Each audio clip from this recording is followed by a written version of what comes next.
then, of course, the bully. They're always there. They have a club, you know. They get together for festivals.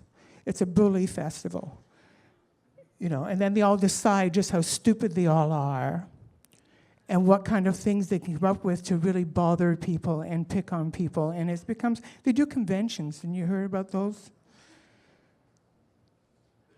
So anyway, one guy points at me, and I'm in this classroom being very innocent and being all by myself and not talking to anybody because I sounded even like a little girl. And so people would be, are you a boy or a girl? And it was very, very confusing. So he points, and he, hey, you, wee lassie, meet me outside. And of course, I turn around wondering with everybody else, who's this wee lassie he's talking to? And then I realized it was me. I was flattered, but terrified. That being said, I have years to skip here, and I have to keep going. So we're on the boat coming here to Canada. And I was about 11, 12 years old, and my whole family was moving over here. I wasn't by myself, don't panic. Could you imagine a confused gender little person running around not knowing where the hell they're going? But anyway, we're on this boat, and during the journey, they had this little fancy dress party, which was like a, I don't know, a Halloween-y thing, but it wasn't Halloween. And they had all these little costumes, bits and pieces of costumes for all the kids to put on and pick who they want to be. And my older sister and I got there. We got there too late. There was only 2 costumes left. There was a fairy costume, and then there was a little sailor costume. I wanted the fairy. But of course, that wouldn't be acceptable because my father made that very clear to me. I had to be a boy. So I was in the sailor outfit. My sister put on the fairy outfit, and I did not realize that years later, I would become both those things at one point.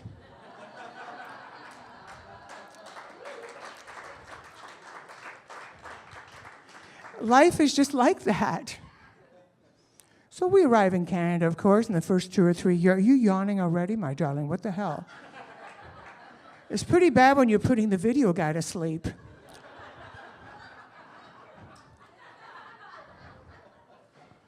I feel like I have to swing off that tree or something to make it interesting. So anyway, we get over to Canada. 2 or 3 years later, I'm in high school. Okay, high school is just such a wonderful place to be. It's glorious. I had a great time there, I really did. Yeah, if you like to be killed, it was a great time. And I got a nickname there, too. It was Little Girl. I know, which was the same thing as Wee Lassie, only in Canadian. And then I thought, God, these bullies, they have just absolutely no imagination whatsoever. They can't even come up with an original name.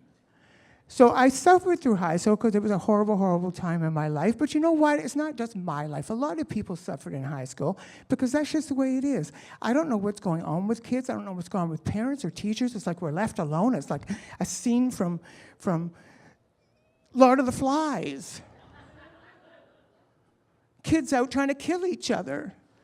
It was a crazy time for me. But you know what? Don't feel bad. I got them in the end. I really did. Because I became incredible. I know. But you don't know that yet, but I'm going to tell you why I became incredible. I joined the Sea Cadets. Well, thank you. God bless you with that hat on. And were you okay, nice. All right. Is that standard issue? I don't know. God bless you on that. It's like, so I joined the Sea Cadets, and one of the main reasons I actually joined the Sea Cadets because I wanted to learn how to be a man. And when I say learn how to be a man, I don't mean inside be a man. I mean learn what a man likes, how he talks, how he walks, how he acts, because the only way I was going to survive through high school is if I tried again to fit in. So in the Sea Cadets, yes, it was very, Yes. And marching and being all tough and pretending you're enjoying being around with other guys. And I had to adjust to that. And it was okay at the time because I ended up realizing about myself I could achieve things. And I did not know that because I would get laughed at trying to do sports. I would get laughed at when I was trying to do anything to fit in with anybody else. And the reason I was not good at these things was because I was being picked on. And so I stopped trying because I'd be laughed at. And so when I reached Sea Cadets and I knew I could go up in rank, each year I got higher in rank. I ended up becoming the Chief Petty Officer of that corps. And I'm walking off with awards and trophies and all these things that I had gained. But you know what? Even then, I was still lying to myself because I was still pretending to be a man or a boy, and I was none of those. But I was still achieving something. So in my head, I'm thinking, wait a minute, you picked on me, you treated me badly, and then I realized I have a lot of skills I didn't even know I had. And it's not necessarily because they're men's skills or women's skills or anything like that. It's a fact, it's a skill. It's something you know, and you start becoming confident. You all know this. You become confident when you know you're good at something when other people are telling you you are not. And that's why I felt wonderful about that part of my life. And of course, now they let girls into Sea Cadets. They didn't before. I want to remind you, we're talking way back. Well, it was all boys, there was no girls. So I was a girl ahead of the time. So I paved the way for all you women, okay? There you go. I was like, what do you mean women can't do this? I'm sorry, I just did. You just didn't know at the time that I was a woman. Anyway, after the Sea Cadets and after high school, I decided to go to college because I didn't know what else to do. Like most people leaving high school, you don't know where your life is going. You don't even know what you want. It's extremely scary. So I went to business college, and I took 2 years of retail management, not realizing later on in life the retail would come in handy when I become a hooker.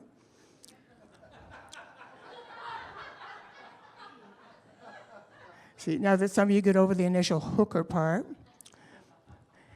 believe me, it gets better. So anyway, and that came in handy, and I thought everything seems to be falling into place. Everything I'm doing ends up falling into place. And my story is generally about completion as a human being, not as a trans woman, not as transitioning as you may hear it.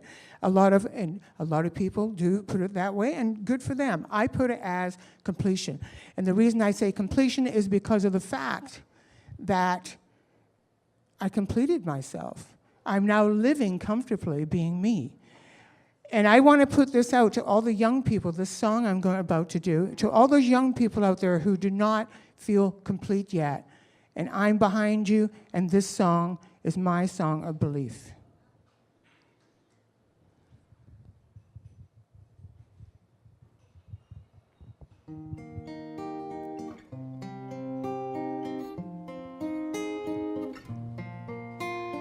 I believe for every drop of rain that falls, a flower grows.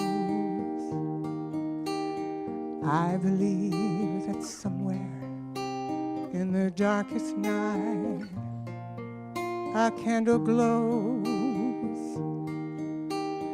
I believe for everyone who goes astray, someone will come to show the way.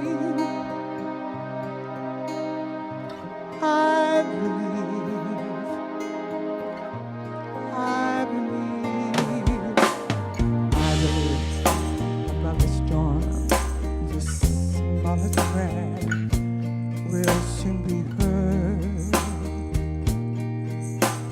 I believe that someone in the great somewhere hears every word.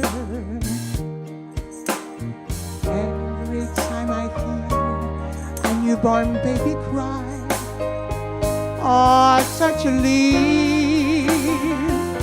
I see the sky, then I know why I believe.